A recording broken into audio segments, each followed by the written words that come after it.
हमने उसके बाद मैंने अपने स्टेटमेंट में भी बताया कि ये कम्युनिकेट करने की कोशिश करी कि हमने इस तरीके से ये जो स्ट्राइक्स हैं वो क्यों की, लेकिन जो हमारा एडवर्सरी है उसने जैसे मुनासिब समझा वो कार्रवाई करी। तो आपने देखा कि ये जो एक्टिविटीज़ चल रही हैं 3-4 दिन से, ये कोई वॉर से कम नहीं है।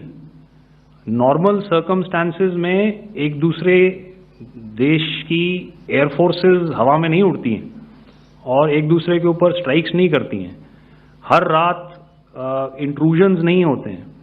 लाइन ऑफ कंट्रोल पर सीज फायर वायोलेशंस, आपके एक साथी ने सवाल पूछा था शुरू में, एक सीज फायर अंडरस्टैंडिंग था, वो भी जा चुका है। उस सीज फायर अंडरस्टैंडिंग के जाते जो फायरिंग हो रही है लाइन ऑफ कंट्रोल में, उसमें घुसपैठ की कोशिश हो रही है।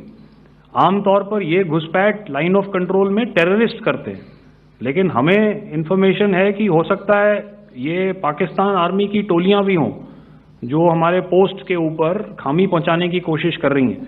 तो ये सारी एक्टिविटीज़ तो वॉर में शामिल हैं। तो ये कहना मुश्किल है कि आगे क्या होगा, वो स्पेक्यूलेटिव जोन में आ जाता है और मैं स्पेक्यूलेट नहीं करना चाहता हूँ। हर एक सिचुएशन अलग होती है और उससे एक तरीके से डील किया जाता है। सर मैं एक सवाल इसका मैं जवाब देना चाहता हूँ, 1 मिनट। जो मिलिट्री होता है, our main job is to prevent war and maintain peace and stability. So it is not that our response is a graded response. That means अगर किसी ने किया तो उसको ग्रेडेड उसमें किया। जैसे टेररिस्ट एक्शन हुआ तो what we did is the terrorist action and we destroyed all the terrorist camps. उसके बाद आपने देखा कि उनने थोड़ा सा कोशिश किया तो हमारे एयरफोर्स एंड आर्मी ने क्या किया, तो मिलिट्री टारगेट्स हैं उनके ऊपर थोड़ा। So our aim is to maintain peace and tell that our adversary that you do this and the response will be bloody. हाँ तो क्या